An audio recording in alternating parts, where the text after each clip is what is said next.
O juiz Maurício Fossen está começando neste momento no Fórum de Santana, em São Paulo, a leitura da sentença de Ana Carolina Jatobá e Alexandre Nardoni. Eles são acusados de matar a menina Isabela Nardoni há 2 anos. Vamos ouvir agora. Fraude processual. Após regular processamento do feito em juízo, os réus acabaram sendo pronunciados nos termos da denúncia, remetendo-se assim a causa ao julgamento ao Tribunal do Júri, cuja decisão foi mantida em grau de recurso.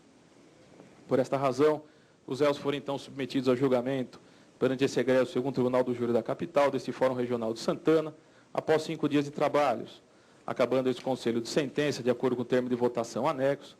reconhecendo que os acusados praticaram em concurso um crime de homicídio contra a vítima Isabela Oliveira de Melo,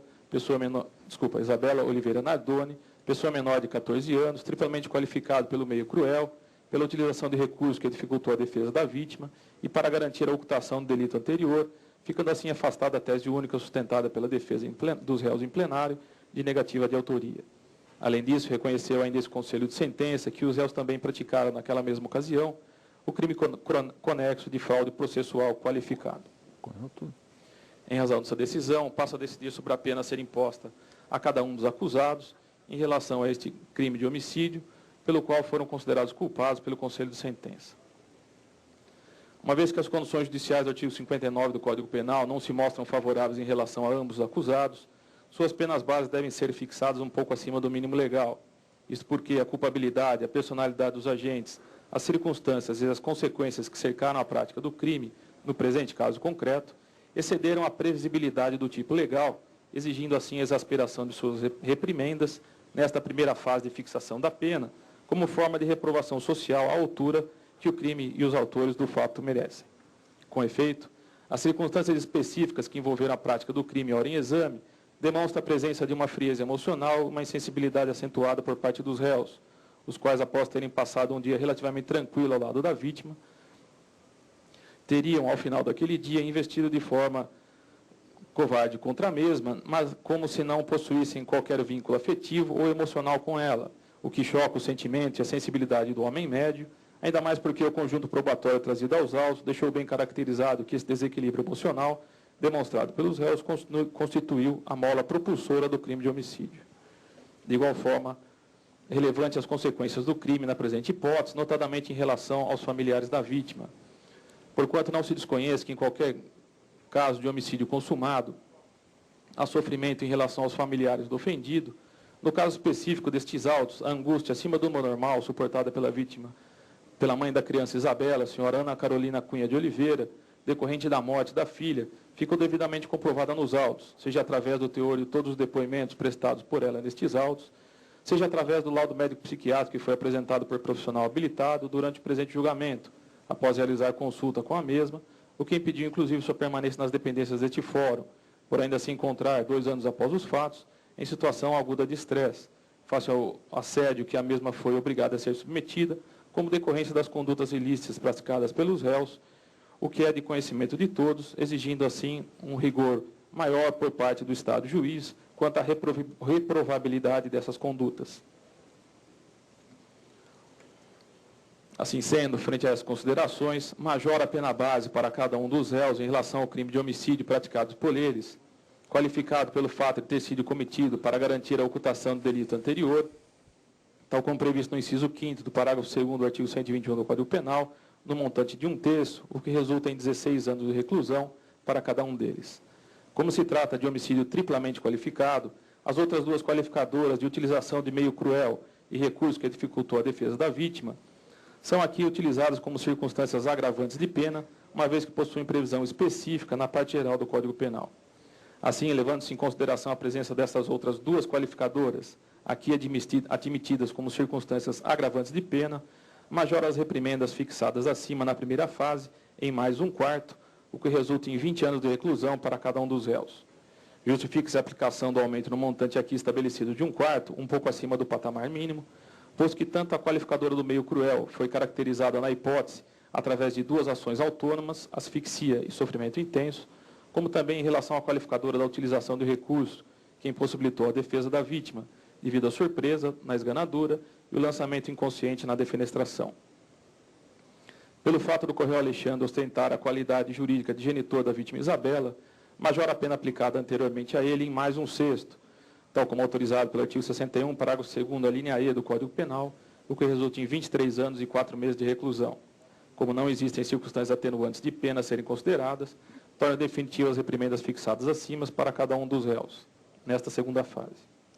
Por fim, na terceira e última fase de aplicação da pena, verifique-se a presença da qualificadora prevista na parte final do parágrafo 4º do artigo 121 do Código Penal, pelo fato do crime de homicídio doloso ter sido praticado contra a pessoa menor de 14 anos de idade. Daí porque majora novamente as reprimendas estabelecidas acima em mais um terço, o que resulta em 31 anos, 1 mês e 10 dias de reclusão para o co-réu Alexandre e 26 anos e 8 meses de reclusão para a co-ré Ana Jatobá. Como não existem outras causas de aumento ou diminuição de pena a serem consideradas, torna definitiva as reprimendas fixadas acima. Quanto ao crime de fraude processual, para o qual os réus também teriam concorrido, verifique-se que a reprimenda nesta fase de fixação deve ser estabelecida um pouco acima do mínimo legal, já que as condições judiciais do artigo 59 não lhes são desfavoráveis, como já discriminado anteriormente, motivo pelo qual majora em 1/3 a pena base prevista para este delito, o que resulta em 4 meses de detenção e 12 dias multa, sendo que o valor unitário de cada dia multa deverá corresponder a 1/5 do valor do salário mínimo, uma vez que os réus demonstraram, durante o transcurso da presidiação penal, possuírem um padrão de vida compatível com o patamar aqui fixado. Inexistem circunstâncias agravantes ou atenuantes a serem consideradas. Presente, contudo, a causa de aumento de pena prevista no parágrafo único do artigo 347 do Código Penal, pelo fato da fraude processual ter sido praticada pelos réus com o intuito de produzir efeito em processo penal ainda não iniciado, as penas estabelecidas acima devem ser aplicadas em dobro, o que resulta numa pena final para cada um deles para esse delito de 8 meses de detenção e 24 dias multa, mantido o valor de cada dia multa estabelecido acima.